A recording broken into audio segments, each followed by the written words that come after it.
तो आज हमारा है बीएड का पार्ट 7 में हमारा है कि लेविन के अधिगम क्या हैं, उनके सिद्धांत क्या थे। तो उनके हम थ्योरी पढ़ेंगे। थ्योरी में उन्होंने क्या कहा है, तो थ्योरी में लेविन के अनुसार वो उनका कहना है, वो भी एक लर्नर थे हमारे। तो उनका कहना है कि जिस स्थिति का हम अनुभव करते हैं वह संदेह संगठित या मतलब स्ट्रक्चर के अकॉर्डिंग ही होता है। विदाउट एक स्ट्रक्चर तो आप करना शुरू कर नहीं देते। पहले प्लानिंग करते हो उस बारे में कि आप क्या कार्य करना चाहते हैं, तभी तो आप उसका वो काम स्टार्ट करते हैं।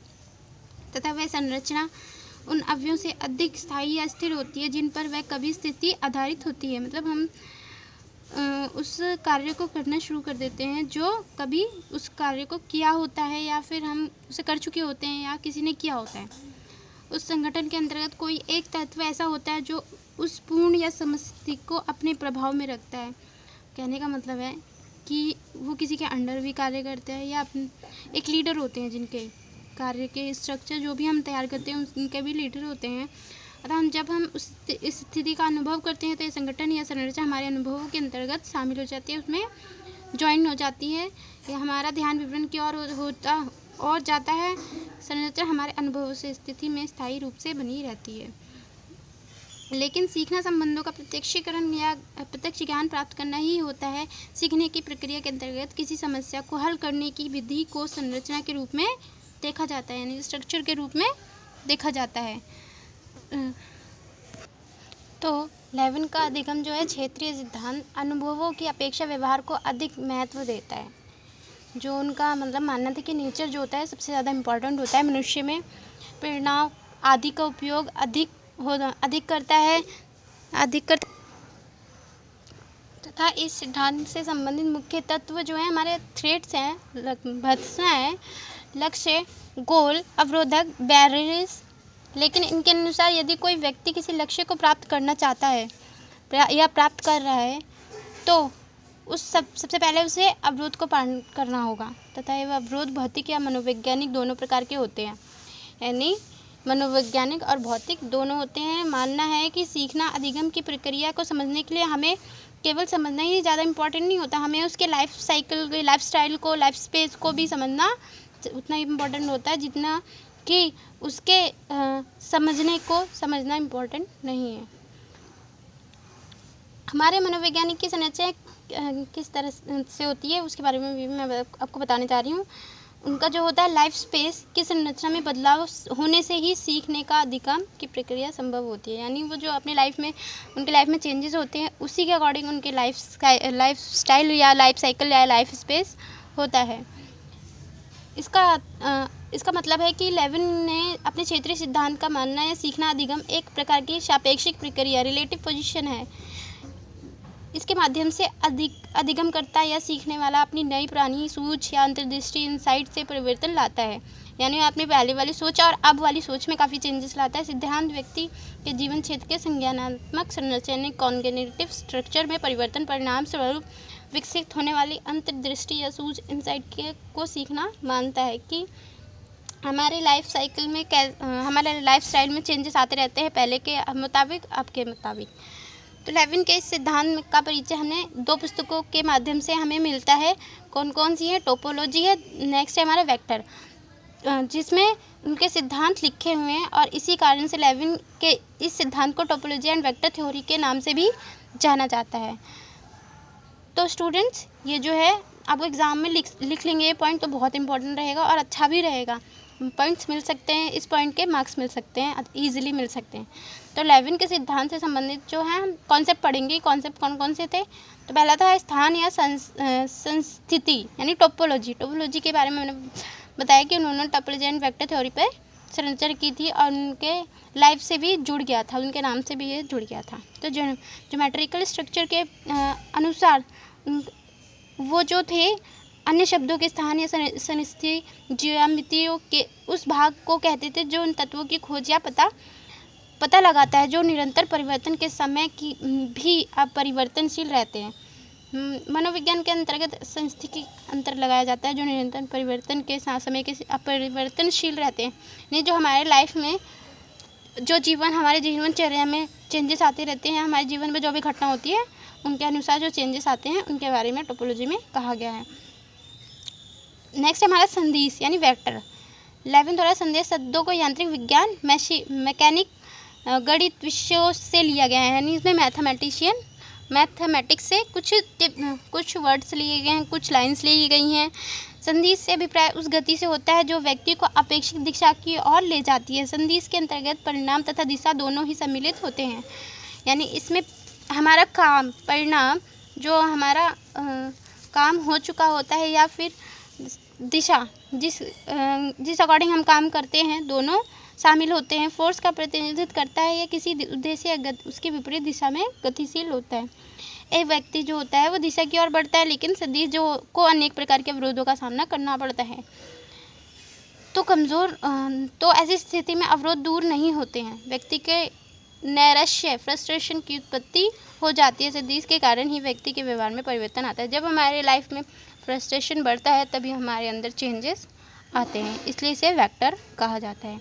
पता है हमारे अंदर बैरियर यानी अवरोधक, ये जो होता है गति को अवरुद्ध करता है। लेविन का मानना है कि जो हमारा अवरोध वातावरण गत्यात्मक अंग होता है, यह किसी भी व्यक्ति के उद्देश्य या लक्ष्य तक पहुंचने के मार्ग में बाधा पहुंचाता है। यानी जो बैरियर होता है यह हमारी लाइफ में किसी भी एम को रोकने के लिए काफ़ी प्रॉब्लम्स क्रिएट करता है। तो ये सदिश कमज़ोर है, तो सदिश दूर नहीं होते हैं। लेविन के अनुसार अवरोध दो प्रकार के होते हैं। ये अवरोध भी दो प्रकार के होते हैं। तो पहला है प्रागम्य, नेक्स्ट है हमारा अप्रागम्य। तो प्रागम्य होता है कि व्यक्ति की गति को रोकने में पूर्णतः सफल नहीं होता, ये इतना कारगर नहीं होता। लेकिन जो अप्रागम्य है, ये अवरोधक पार करने वाली प्रणाली व्यक्ति के लिए संभव नहीं होता। दोनों ही प्रकार जो हैं प्रागम्य अप्रागम्य, दोनों ही इतने सफल नहीं होते मनुष्य के लिए, ह्यूमन की लाइफ में चेंजेस लाने में। अब है हमारा कि वैलेंस यानी कषण। विभेदीकरण के नियम के अनुसार व्यक्ति वातावरण में रहकर वातावरण में पाई जाने वाली विभिन्न वस्तुओं से विभेद या अंतर करना सीखता है। यानी हम अपनी लाइफ में या अपने वातावरण में, एटमॉस्फेयर में जो भी चीज़ें प्राप्त करते हैं उसमें हम चेंजेस करना सीख जाते हैं। वस्तुओं में से वह कुछ वस्तुओं को पसंद करता है तथा कुछ को नापसंद करता है। यानी आप अब कपड़ों को ही ले लो अपने, या फिर अपने खाने की चीज़ों को ही ले लो, कुछ चीज़ें पसंद आती, कुछ चीज़ें नहीं आती हैं। तो ये है हमारे बैलेंस। उसके बाद है हमारा कि ऐसी वस्तुएं जिनकी ओर आकर्षित हम हो जाते हैं, या वस्तुएं उस व्यक्ति के लिए घनात्मक कषण पोजीशन बैलेंस शक्ति रखती है तथा व्यक्ति जीव जिन वस्तुओं को पसंद नहीं करता है, तो ऐसी वस्तु में व्यक्ति या जीव दो के लिए ऋणात्मक यानी नेगेटिव बैलेंस शक्ति रखती है। जो चीज़ें हमें पसंद नहीं होती है, जैसे अपना फेवरेट फूड ले लो, जो आपको पसंद नहीं है तो आपको वो डाइजेस्ट नहीं होगा, और जो आपका फेवरेट फूड है वो आपको ईजिली डाइजेस्ट हो जाएगा। तो ये चीज़ें भी समझाई गई हैं हमारे लेविन के सिद्धांत में। तो लेविन के सिद्धांत में है हमारा जीवन यानी लाइफ स्पेस। क्या होता है कि लाइफ स्पेस में यह होता है कि कई प्रकार के बलों या शक्तियों, फोर्सेस भी होते हैं जिसमें रहकर व्यक्ति की प्रतिक्रियाएं रिस्पॉन्स करता है। इसके साथ साथ क्षेत्र के अंतर्गत उन सभी बातों को शामिल किया जाता है जो वातावरण में विद्यमान होती हैं, जो हमारे लाइफ साइकिल में इंक्लूड होती हैं, जिसमें ऐसे तथ्यों की योग्यता, टोटलिटी शामिल है जो विभिन्न प्रकार के व्यवहारों का निर्धारण करती है। इसमें फोर्सेस के बारे में बताया गया है कि हमारे अपनी लाइफ में कैसे कैसे फोर्सेस का इस्तेमाल करते हैं। तो अंतर्गत करना चाहिए। इसके अतिरिक्त विभिन्न प्रकार के मानव व्यवहारों के अध्ययन के लिए जीवन क्षेत्र का अध्ययन आवश्यक होता है। यानी हमें अपने लाइफ में नए नए अध्ययन करने चाहिए ताकि हमारे अंदर कितनी ताकत है, कुछ ऐसी शक्तियाँ तो जो हमें मालूम नहीं होती, तो हमें कुछ न कुछ करते रहना चाहिए ताकि हमारे अंदर छुपी कमी या छुपी शक्ति आपको पता चल सके। फिर आता है कि हमारा नेचर, बिहेवियर। लेविन का मानना है कि जो बिहेवियर होता है वो वर्तमान जीवन क्षेत्र से जुड़ा होता है, लाइफ स्पेस का परिणाम है। यानी लेविन ने इस बात पर अधिक बल दिया है कि व्यवहार वर्तमान जीवन क्षेत्र पर आधारित है, ना कि भूत भविष्य के जीवन पर। तो इसके कुछ सूत्र हैं, तो हम पढ़ लेते हैं। तो पहला है हमारा कि B = F और bracket open P × E bracket close. इस सूत्र का मतलब है कि हमारा कि जो B होता है, B का मतलब है व्यवहार, F का मतलब है परिणाम या द फंक्शनल ऑफ, P का मतलब है मनोवैज्ञानिक व्यक्ति, फिजियोलॉजिकल पर्सन, E का मतलब है मनोवैज्ञानिक वातावरण, फिजियोलॉजिकल इन्वायरमेंट। फिर आता है हमारा कॉन्फ्लिक्ट यानी द्वंद्व या संघर्ष, कि हम द्वंद्व या संघर्ष कैसे करते हैं। लेविन के अनुसार व्यक्ति के जीवन में कई क्षेत्र ऐसे होते हैं जिनमें कि एक ही समय में विभिन्न प्रकार के क्वेश्चन बैलेंस सक्रिय होते हैं। ये क्षेत्रीय जीवन कहलाता है। मनुष्य के जीवन में अनेक प्रकार की अपेक्षा होते हैं, जैसे कि आप अपने स्टडी में भी ध्यान दे रहे हैं और अपनी जॉब में भी ध्यान दे रहे हैं, या फिर अपने घर में काफ़ी प्रॉब्लम फेस कर रहे हैं, या फिर आप ऐसे ही कुछ ले सकते हैं। इन उपेक्षत्रों की अपनी अपनी कषण शक्ति होती है। मनुष्य होती है जब कभी व्यक्ति के जीवन से संबंधित इन दो या अधिक उपेक्षत्रों में एक ही समय में समान कषण शक्ति होती है, उत्पन्न हो जाती है, तो व्यक्ति में द्वंद्व संघर्ष की स्थिति उत्पन्न हो जाती है। यानी कि जब व्यक्ति को दोनों जगह ध्यान देना होता है और दोनों जगह पूरी मेहनत देनी होती है, तो ये संघर्ष की स्थिति बन जाती है। विभेदीकरण या विभिन्नता, डिफ्रेंशिएशन। तो डिफ्रेंशिएशन क्या होता है कि हमारे एज बढ़ने के साथ साथ बच्चे में विभिन्न प्रकार की वस्तुओं में अंतर करने की क्षमता आ जाती है। जैसे जैसे बच्चा बड़ा होता है उसमें डिफ्रेंशिएशन दिखने लगते हैं। विविधीकरण कहा जाता है। हताश से प्रतिगमन होता है तथा प्रतिगमन से बच्चे के विविधीकरण को ठेस पहुंचती है। प्रतिगमन के दौरान मानव में को विविधीकरण की क्षमता होती है। यानी कि जैसे आपके घर में अब दो भाई बहन हैं और आपके भाई के लिए मान लो फेवरेट कलर की ड्रेस आती है और आपके लिए नहीं आती, तो ये आपको ठेस पहुंचेगी कि आपके लिए वो ड्रेस नहीं आई है। तो इस टाइप की चीज़ें इसमें दिखाया कि जैसे बच्चा बड़ा होता है उसमें चेंजेस आने लगते हैं और भी बहुत सारी गुण बढ़ते हैं और ठेस वाली बात भी बताई गई है। तो आता है हमारा लोकोमोशन, गति। तो लोकोमोशन का इसमें है कि सिद्धांत में काफ़ी महत्व प्रदान किया गया है कि लेविन का मानना है कि व्यक्ति वातावरण के बीच संतुलन होना यानी बैलेंस बनाना भी बहुत इंपॉर्टेंट होता है। जब यह संतुलन की स्थिति बिगड़ जाती है तो व्यक्ति में तनाव उत्पन्न हो जाता है। तनाव के कारण गति उत्पन्न होती है और गति का मुख्य उद्देश्य तनाव से मुक्ति प्राप्त करना होता है। गति करने के कारण ही लक्ष्य की प्राप्ति होती है। दोबारा या पुनः संतुलन स्थापित हो जाता है। कहा जा सकता है कि गति एक ही प्रकार से निर्देशित पत्रिका होती है जिसका मुख्य उद्देश्य जो होता है संतुलन प्राप्त करना होता है, कि हमें अपनी लाइफ में गति को बरकरार रखना चाहिए। फिर आता है हमारे लेविन के क्षेत्रवाद या क्षेत्र सिद्धांत का अधिगम में प्रयोग, यूज़ ऑफ लेविन्स फील्ड थ्योरी और थ्योरी इन लर्निंग। तो पहला है कि इनके अनुसार अधिगम जीवन क्षेत्र को विभेदी डिफ्रेंशिएटेड या अंतर करने की प्रक्रिया तथा यही विविधीकरण की क्रिया मानव के जीवन क्षेत्र को छोटे छोटे क्षेत्रों में विभाजित करती है। हमारी लाइफ में काफ़ी चीज़ें ऐसी होती हैं जो हमारी लाइफ को छोटे छोटे टुकड़ों में बांट देती हैं। व्यक्ति की समस्यात्मक स्थिति जीवन क्षेत्र के अंतर्गत संचित अनस्ट्रक्चर्ड फील्ड का प्रतिनिधित्व करते हैं। हमारी लाइफ के कुछ ऐसे तत्व होते हैं जो हमारी लाइफ को काफ़ी चेंज कर देते हैं या फिर उन्हें तोड़ देते हैं। आपको असुरक्षित महसूस करता है, परंतु इसके संरक्षित हो जाने के फलस्वरूप व्यक्ति की समस्या का समाधान नहीं होता। उसके पश्चात क्या होता है कि लेविन का मानना है कि सीखने वाला व्यक्ति पुरस्कार प्राप्त करने के लिए तथा अपने उद्देश्यों को प्राप्त करने के लिए हेतु सबसे छोटा रास्ता अपनाता है। यानी जो विनर होता है वो अपने लिए सबसे छोटा रास्ता अपनाता है। तो जैसे कि एग्जाम्पल के लिए हम कहते हैं कि पैसा कमाने के लिए लॉटरी में पैसा लगाना, फॉर एग्जाम्पल। दंड की स्थिति में व्यक्ति है उस स्थिति पर त्याग कर सकता है, लेकिन क्योंकि दंड कष्टकारी होता है उससे पहले वो नहीं कर सकते। क्योंकि उसको प्रॉब्लम नहीं है। अब प्रॉब्लम होगी तो उस प्रॉब्लम्स भी फेस करना चाहेगा। लेविन के अनुसार संज्ञानात्मक संरचना कॉग्निटिव स्ट्रक्चर में परिवर्तन का काफ़ी चेंजेस आता है। रेपुटेशन के कारण ही संभव हो सकता है। हमारी रेपुटेशन भी होनी चाहिए। संरचना में परिवर्तन होना जरूरी है। किसी भी समस्या को भली भांति व्यवस्थित करने पर व्यक्ति में अंतर्दृष्टि या सूझ इंसाइट उत्पन्न हो जाता है। काफ़ी चेंजेस आ जाते हैं, इंसाइट उत्पन्न हो जाता है।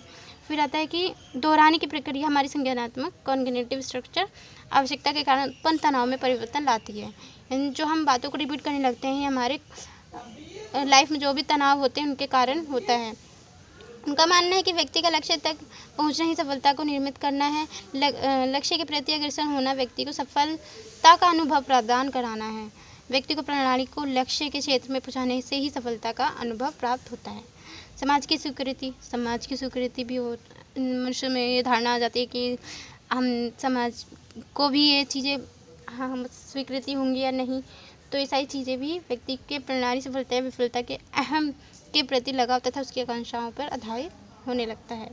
फिर आता है कि हमारे educational implications and utility of Lewin's theory. हम थ्योरी के बारे में पढ़ेंगे, अभी थ्योरी ही है। तो इनका मानना है कि लक्ष्यों के निर्धारण पर जोर दिया है। उसके अनुसार लक्ष्यों की व्याख्या से अधिगम पर अनुकूल प्रभाव पड़ता है, यानी हमारे एम्स पर काफ़ी असर पड़ता है। काफ़ी चीज़ें उस पर होती हैं जो हम ध्यान नहीं दे पाते। 11 अपने सिद्धांतों की सफलता के लिए पहले तो हमारे लाइफ क्षेत्र एरिया, जीवन क्षेत्र, लाइफ साइकिल से संबंधित उपक्षेत्रों, गतिकशन, विविधीकरण के बारे में भी काफ़ी महत्व बल देते हैं। इस सिद्धांत के अनुसार अध्यापकों को चाहिए कि छात्रों के लिए जीवन क्षेत्र यानी लाइफ स्पेस स्वयं छात्र तथा उसके वातावरण में संबंधों को समझाना चाहिए। कि टीचर्स को बच्चों के स्टूडेंट्स की लाइफ पर भी काफ़ी ध्यान देना चाहिए। तो 11 ने अधिगम में सीखने के बौद्धिक क्रियाओं तथा उद्देश्यों के बीच में संबंध का विचार जोर दिया है कि टीचर्स को बच्चों के एम्स के बारे में, उनके फ्यूचर के बारे में उनसे सलाह उनसे लेना चाहिए, उनके दिमाग को खलोलना चाहिए। फिर उसके बाद आता है कि सिद्धांत के अनावश्यक पुनरावृत्ति, उनके रेपुटेशन के अधिगम के दौरान इस बात पर ध्यान रखा जाना चाहिए कि उनकी रेपुटेशन किस प्रकार है विद्यालय में या नहीं, या कैसी है कैसी नहीं, इस पर भी काफ़ी ध्यान देना चाहिए। फिर आता है कि 11 के अधिगम के सर्वोत्तम प्रत्यक्षीकरण के महत्व को उपयुक्त स्थान दिया। अतः अध्यापकों को चाहिए कि विद्यार्थियों को के प्रत्यक्षीकरण का विकास करने भरसक प्रयास करें ताकि वह अपने लाइफ स्पेस को खुद उतना महत्व दे सकें, ताकि वो अपनी लाइफ को खुद आगे बना सकें और उनको किसी के गाइडेंस की ज़रूरत ना हो। तो विद्यार्थियों का विपरीत करने का प्रयास हमेशा करते रहना चाहिए टीचर्स को। 11 का मानना है कि अध्यापक जो होते हैं विद्यार्थियों के ऐसे उद्देश्य रखें जिनमें वह आसानी से प्राप्त कर सकें, यानी कि उनके जो भी एम हैं उनको ऐसे एम बच्चों के माइंड में डालने चाहिए कि जिसको वो आगे फ्यूचर में हासिल कर सकें, ताकि उनमें तनाव की स्थिति उत्पन्न ना हो। तो ये बहुत इम्पॉर्टेंट है। और ये तो थी हमारी 11 की थ्योरी। आज मैंने आपको 11 की थ्योरी बता दिया, तो इस क्वेश्चन को ध्यान से पढ़िएगा आप, और पढ़ेंगे और पढ़ने के लिए मेरी पूरी वीडियो ज़रूर देखना, तभी आपको ये पूरा क्वेश्चन समझ में आएगा। हाफ वीडियो देखने से कोई फ़ायदा नहीं है। तो इस थ्योरी को ध्यान से पढ़िएगा, बहुत अच्छी थ्योरी है। और अगर आपको मेरे सारी वीडियोस देखनी है तो मेरे इस चैनल को सब्सक्राइब कर देना, नीचे जो बेल आइकन है उससे दबा देना ताकि मेरी सारी वीडियो आप तक पहुंचती रहे। Thank you student.